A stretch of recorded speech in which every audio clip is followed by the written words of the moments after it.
জামাতে আমির একটি জিনিস সুস্পষ্ট করেছে যে আমি আমার দলের জামাত ইসলামের বা আমার বিজয় চাই না। আমরা চাই 18 কোটি জনগণের বিজয়। তা 18 কোটি জনগণের বিজয় হলে তিনি বলেছেন আমরা সবাইকে নিয়ে দেশ পরিচালনা করব। কোনো দল একক কোনো দলকে নিয়ে দেশ পরিচালনা করব না। কাজে সেখানে প্রধানমন্ত্রী কে হবেন এটা কিন্তু যদি জামাত ইসলাম বিজয় হতে পারে সেটা নির্ধারণ করবেন একমাত্র ডক্টর শফিকুল ইসলাম। উনি যেটাকে ভালো মনে করবেন, যাকে ভালো মনে করবেন, উনি তো নিজের জন্য এটা প্রিজার্ভ করে রাখেন নাই। উনি কিন্তু আজকের কথা তো পরিষ্কার করে দিয়েছেন সবাইকে নিয়ে করবেন। কাজে এখানে খুব বড় বিষয় না, এটা কোনো বিষয় না। উনি জনমত যেটা চাইবে সেখানেই হবে। এবং উনি যে স্যাক্রিফাইস করতে উনি আজকে কিন্তু উল্টাইছেন যে ব্যক্তির চেয়ে দল বড়, দলের চেয়ে দেশ বড়, এটা আজকে আমাদেরকে প্রমাণিত করতে হবে। খালি মুখে স্লোগান দিলে হবে না। গত 50 বছরের রাজনীতিতে প্রমাণিত হয় নাই যে আমরা ব্যক্তির চেয়ে দল, দলের চেয়ে দেশকে মূল্য দেই। এবার সময় আসছে আমরা দেশকে সবার উপরে মূল্যায়ন করব। এই জন্য উনি স্যাক্রিফাইস করতে প্রস্তুত আছে। কাজে প্রধানমন্ত্রী কে হবেন এই বিষয়টি নির্ভর করছে আগামী 12 ফেব্রুয়ারির নির্বাচনের ভোটের হার দেখে। কে কিভাবে কোথায় ভোট দেয় সে নির্ধারিত হবে।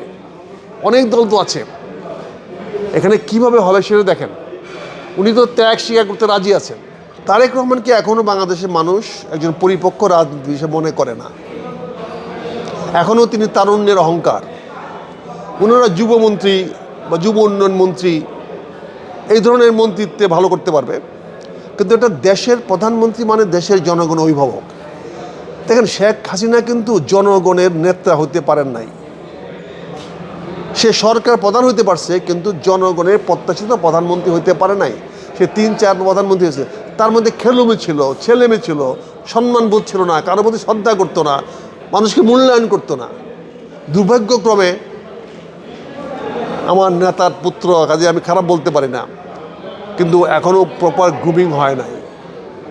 দেশের প্রধানমন্ত্রী হওয়ার মতো ইমেজ এখনও তৈরি হয় নাই। এই বিষয়টা আমি বিনয়ের সঙ্গে বলতে চাচ্ছি। কারণ হবে, অপেক্ষা করুক, একদিন তো হতেই পারবে। কদিন বিরোধী রাজনীতি করুক, নিজের চেয়ারপারসন হয়েছে করুক। এবারে ভোটের বাজারে দেখছেন উনি তো জনগণকে ধরে রাখতে পারতেছে না। ওনার জনসভায় তো আমরা মানুষের ঢল দেখছি না, বিএনপি মানুষ আসতেছে, কিন্তু জনগণের ঢল তো দেখতেছি না। কাজে উনি অপেক্ষা করুক। তবে এখন পর্যন্ত মনে হয় ওনাকে প্রধানমন্ত্রী হিসাবে দেশীয় বিদেশি কেউই বোধ এখন পর্যন্ত আস্থা নিতে পারতেছে না। উনি জনগণের আস্থা অর্জন করতে পারেন নাই প্রধানমন্ত্রী হওয়ার মতো, এবং বিদেশিরাও